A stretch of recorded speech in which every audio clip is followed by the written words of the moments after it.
Welcome everyone, I'm Lisa, I'm the vet here at Flamingo Zoo, and for this month's episode at Zoo TV I'm introducing you to our newest arrival.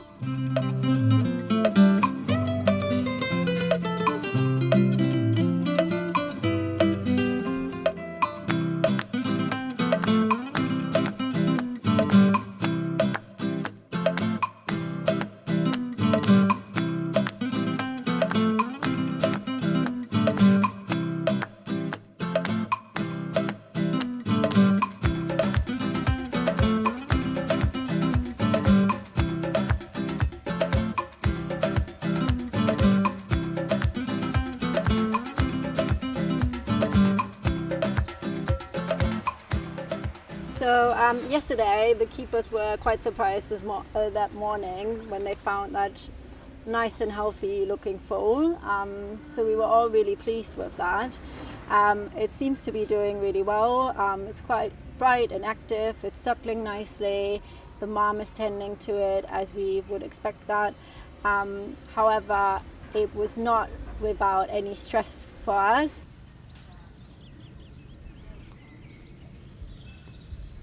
We've got Vandella and we've got Guinness. Vandella's our female zebra, she's about 18 years old. Guinness is our male zebra, he's about 17 years old. And then you'll notice we've got a much younger one in the middle of the yard. So yesterday morning when the keepers came in, they discovered our small stripy baby. We knew she was pregnant and we knew we were getting close because there was signs that she was giving us to say that her body was getting ready to give birth. So we think that baby was born outside between 5 and 6 in the morning. We have got CCTV in the houses, but we didn't actually see the birth on the camera because it was outside. So mum's doing really well, baby's doing really well, and Guinness is just staying out of the way because he knows what's good for him.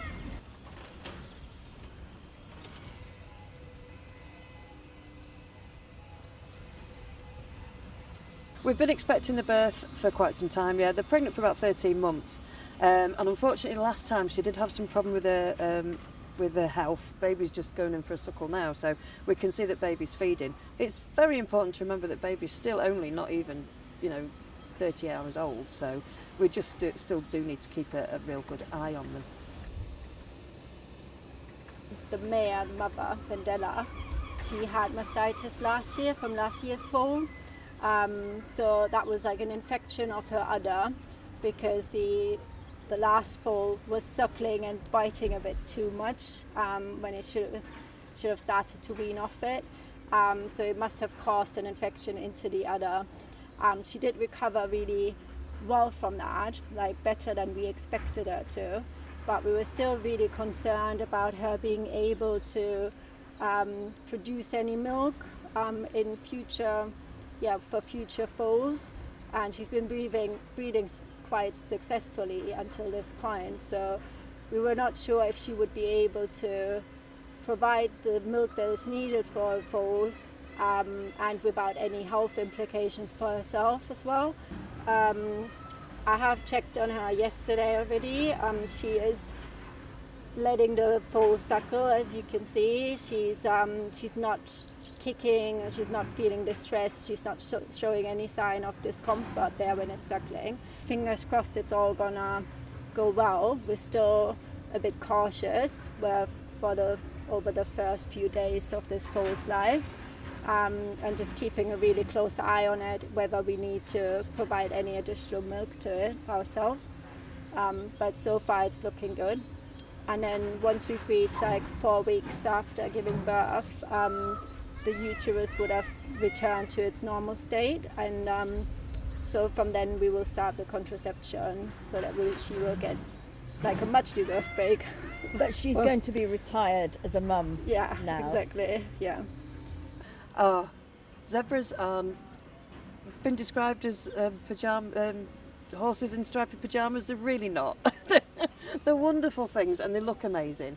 They're quite a handful, but a very important species to be having at the zoo. So the zebras that we've got here are Grant zebras. They're not.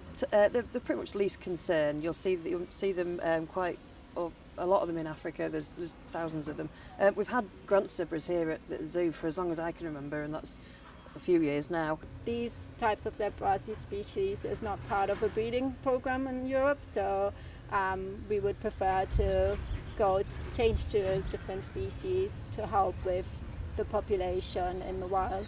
So there's 3 main species. These are one of 7 subspecies, the smallest of their subspecies, and they're quite common in the wild and in zoos. So what we'd like to do moving forward is to move these guys on or phase them out over the years, and then move on to a species like the Grevy's zebra, which are really cool. Beautiful face markings, really big animals, and they're on a managed programme. So as part of the collection plan, that's what we're looking to do with zebras in the future here at Flamingo Land.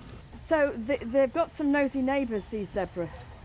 So the giraffes and the zebras live close to each other. These particular giraffes have lived with antelope and other things before, and a new baby on the block's quite exciting. So everyone likes to get the nose in and have a little nosy and see what's going on.